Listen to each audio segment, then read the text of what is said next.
What is up? What is up? What is up, people? It's your boy ShinDeon back again playing some Unreal Tournament. Early game. This right here is Deathmatch. It's gonna be wild and crazy. A lot of action is going on. The style that I'm using, and it's gonna be the ShinDeon style, of course. So that's the style that I kind of brought my play style to this game. But what the difference is that I used to play like this on console in the past. But console didn't have much buttons to allow me to swap weapons on a consistent basis compared to how I can do it on my mouse and keyboard for PC. So the good news is that I could kind of perfect what I want to do here on the PC. It just kind of gives me that skill to be like, hey, ShinDeon, now you can kind of swap to this weapon, to that weapon, to this weapon, instead of sitting there slowly trying to switch to all those weapons from like button 1 to like button 8 to like button 5. That's how it was on console, and it wasn't that easy because, again, you don't have as much buttons as you do on PC. But anyways, on console, when I used to play Unreal Tournament, it was long ago. You know, it's very, very, very long ago.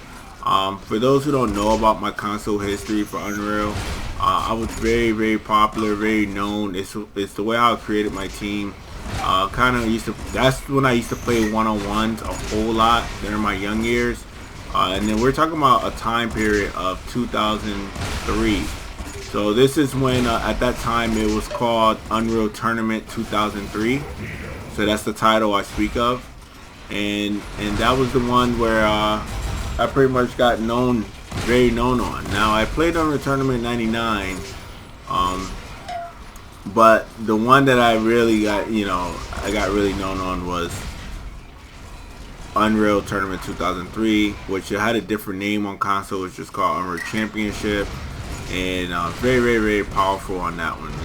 I did play Unreal 2, The Awakening, multiplayer of that, and then I also played Unreal Championship 2, which many PC players never played that before, but that was very different, amazing.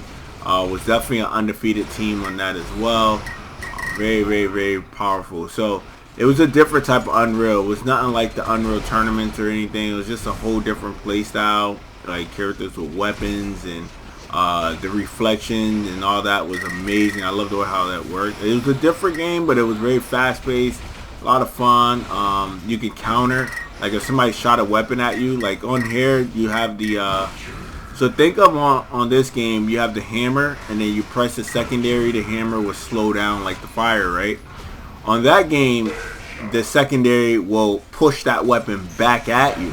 So that's how it was. So like if somebody shot a rocket at you, the secondary, which was like a hammer, you press it, and if you time it correctly, it didn't go out as just like how this game, like it didn't shoot out.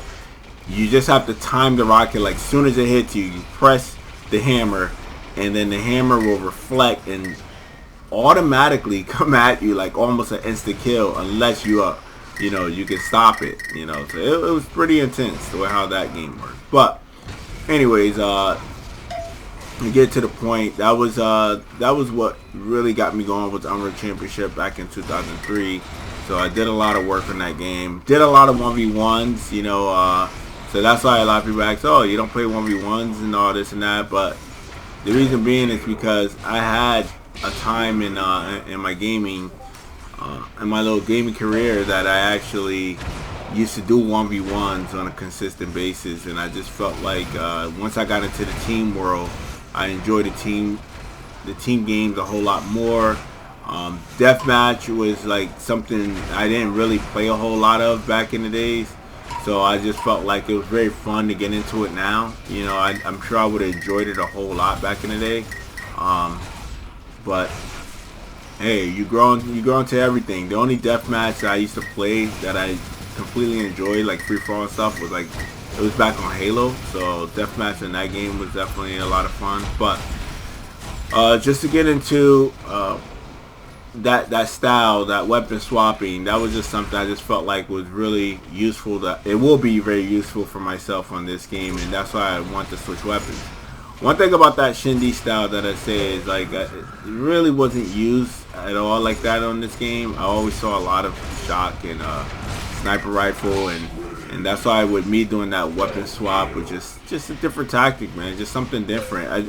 Again, I said it in my last videos and all that yeah, I took a lot of heat for it, but one thing you see a lot of players use now is like they don't fear the use of having all these weapons swapping and stuff like that. So just like the videos that people are consistently keep watching that I'm uploading, and there's many people watching that's not commenting and stuff like that, but you could tell when we playing the game, like in this game for example, you could tell the players are actually adding it into their style, you know.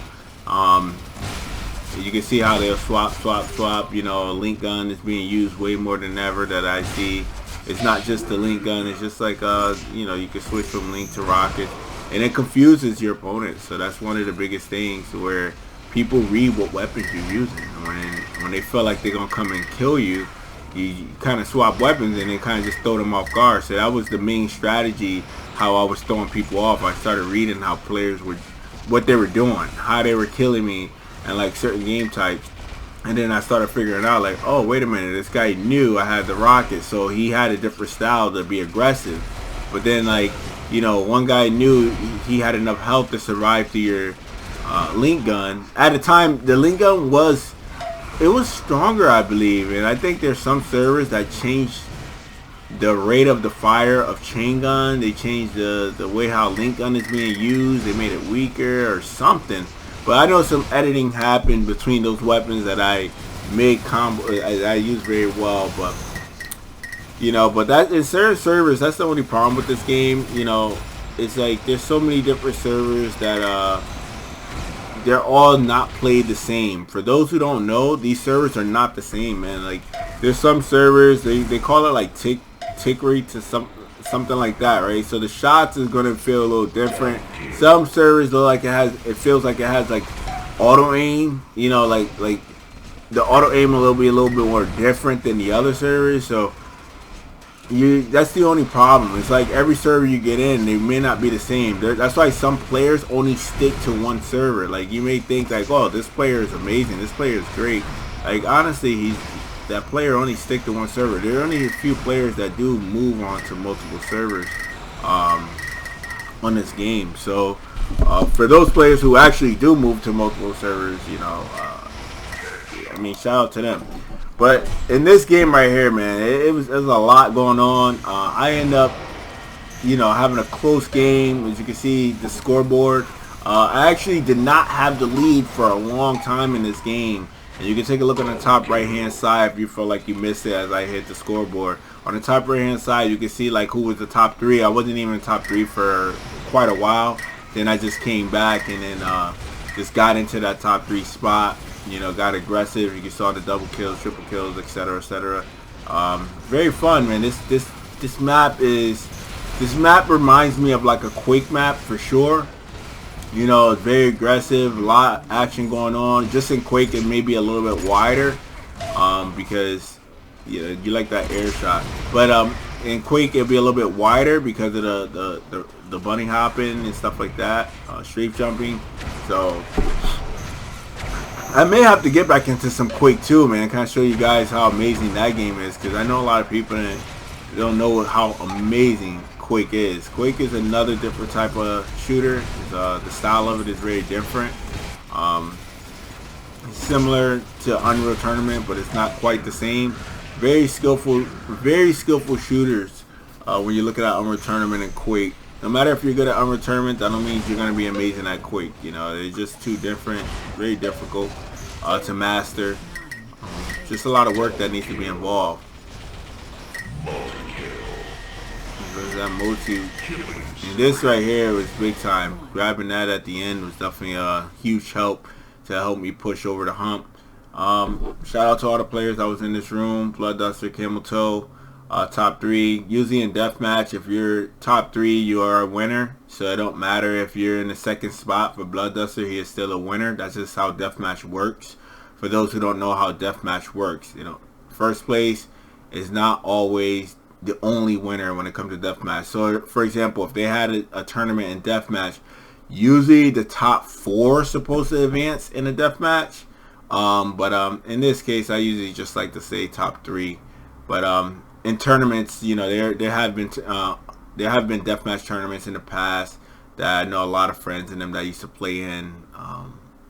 And top 4 had always advanced to the next brackets with other players, because deathmatch could be huge of the sign up when it comes to tournaments. And usually the winners will be in the final. They'll add like points, so you get like point system, and they'll just say, all right, you got first place this round, so that's plus 8 points. Next round plus 8 points, etc., until you get like to the finals. And then they'll just replay like the deathmatch again. Like, let's say this round we'll play deathmatch like 3 times, and then they'll add up the points with the same characters, or they'll play it like 2 times, they'll be like the same characters, and then that's how you actually move on to the next round. And then the bottom 4 of out of the 8 will be kind of like pushed away, eliminated. It's more of like a single elimination type of thing when it comes to deathmatch. But overall, man, that's that. You want to know more about deathmatch, if you're planning to host a tournament or something, this definitely let me know. I could go into detail on it,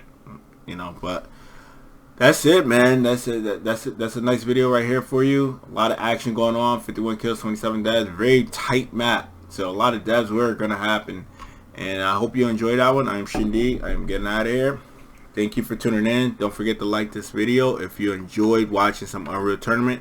Don't forget to subscribe if you're not a subscriber. More subscribers is very important. Don't forget to hit the notification bell to keep yourself up to date on future videos. Very important to keep yourself up to date with all that, because with all these games out today, man, it's just, you know, I'm still making my rounds, coming over and playing some Unreal Tournament. Feel super rusty every time I get on, but I still have love for this game, so I am playing all those other ones as well. So and I'm also testing out a lot of different mouses, so that's another thing where my skills is going to be different. It just seems like it's so different touching up all these other mouses that I have, that I've been testing out over and over and over. So yeah, definitely show some love. I'm ShinDeon. Thank you for enjoying this video. Peace out.